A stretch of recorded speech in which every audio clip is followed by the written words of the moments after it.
Please subscribe to my channel, The Infidelity Files, and press the bell icon for more updates. Thank you. I had just moved into my new house in the quiet suburb of Maple Creek, hoping for a peaceful chapter in my life. My name is Carter Reynolds.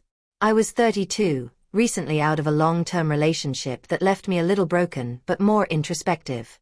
The house I bought was a charming two-story place with a small yard and a large porch, something I had always dreamed about. I didn't expect much excitement in this quiet neighborhood. But that changed the day I met my neighbor, Rachel.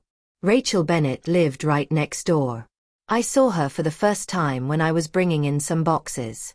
She was standing on her porch, watering her plants, and I noticed her warm smile. She looked to be in her mid-30s, with soft brown hair, kind eyes, and a sadness behind them that I couldn't quite place. She waved and introduced herself. "Hi there, I'm Rachel. Welcome to the neighborhood." I smiled, wiping the sweat off my forehead. "Thanks. I'm Carter. Just moved in yesterday." She nodded politely. "If you need anything, I'm just next door. Don't hesitate to ask." It was a simple gesture, but her kindness stuck with me. Over the next few weeks, I would see her in her garden or walking her golden retriever, Max. She had a gentle way about her.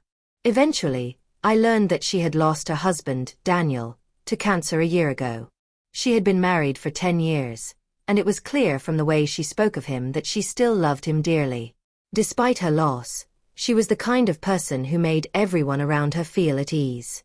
We slowly became friends, grabbing coffee together on weekends, chatting over the fence, exchanging dinner invites. I didn't expect anything more from it. Honestly, I wasn't looking for anything romantic. I thought she probably wasn't either. We were just two people who had experienced emotional pain and happened to find comfort in each other's company. One evening in October, a storm rolled through the town. The wind was fierce, and heavy rain pounded the rooftops. I was reading by the fireplace when I heard a loud knock on my door. It was Rachel, soaked and visibly shaken. "I'm so sorry to bother you," she said. "A branch broke one of my windows, and it's letting in rain. I don't know what to do." "Come in, you're drenched," I said, leading her inside. I grabbed a towel and handed it to her. "You can stay here until the storm passes. I'll check the damage and see what I can do." I ran over to her house, fixed a temporary cover over the window using a tarp and duct tape, then returned. She was sitting on my couch, wrapped in a blanket, sipping hot tea. "Thank you, Carter," she said softly. "I didn't know who else to call." "You don't have to thank me. I'm just glad you're okay." There was a silence between us, not awkward, but filled with unspoken things.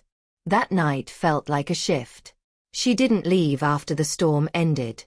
We stayed up talking about life, regrets, dreams, and everything in between. It was the first time she opened up about the night Daniel died, about how helpless she felt watching the person she loved fade away. I listened, offering comfort without interruption. She cried, and I held her hand. And for a moment, I think we both realized how much we needed someone to simply be there. The next morning, she made pancakes in my kitchen, laughing when she burned the first batch. It felt normal. And yet, something about it was deeply intimate. Days passed, and our friendship grew stronger. We started doing more together: grocery shopping, long evening walks with Max, game nights with wine and takeout. The line between friendship and something deeper was beginning to blur, but neither of us spoke about it. I didn't want to push her. I respected her grief and her pace. One Friday night, as we sat on her porch watching the sunset, she looked at me differently.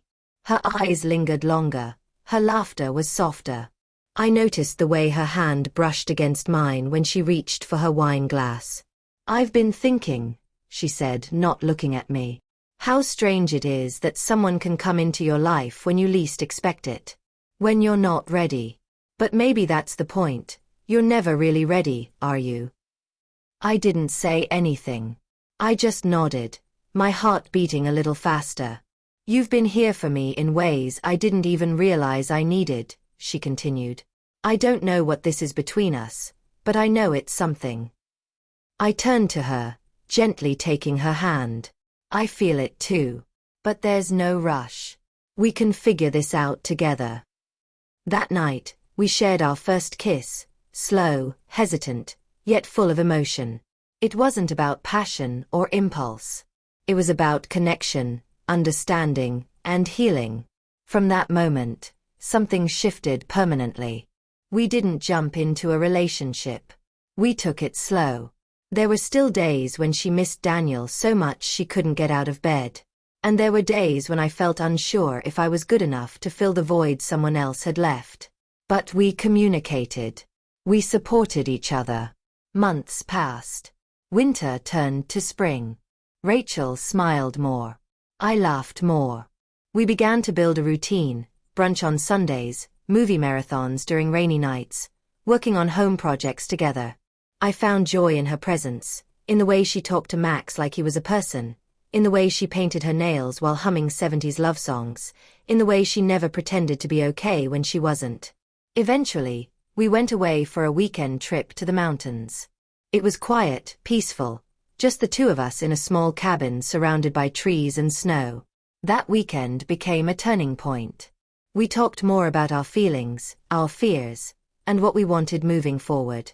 That was when she told me she loved me, not because she wanted to replace Daniel, but because her heart had space for something new.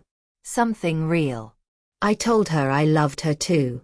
It wasn't a grand, dramatic declaration. It was simple, honest, and deeply felt. We didn't rush into marriage or anything huge. Our journey was about rebuilding, not restarting. Love came in the quiet moments, the shared silences, the mutual respect, and emotional honesty. And somewhere along the way, the pain that once defined our pasts became the foundation for a future we were building together. Sometimes, love doesn't come in the way you expect. Sometimes, it arrives when you're broken, when you're lost, when you think you've felt all the love you'll ever feel. But then someone shows up, not to fix you, but to sit with you in the dark until the light starts to creep back in. Rachel and I still talk about Daniel. He's not a shadow between us, but a part of her story that I honor. And she honors the pain I carried from my past, too. What we share now isn't perfect. But it's real. And it's ours. So if you've ever loved and lost, if you think the best parts of your heart were left behind in grief or heartbreak, remember this. The heart heals in time, and sometimes, love comes knocking when you least expect it. All you have to do is open the door. Thank you for listening to our story.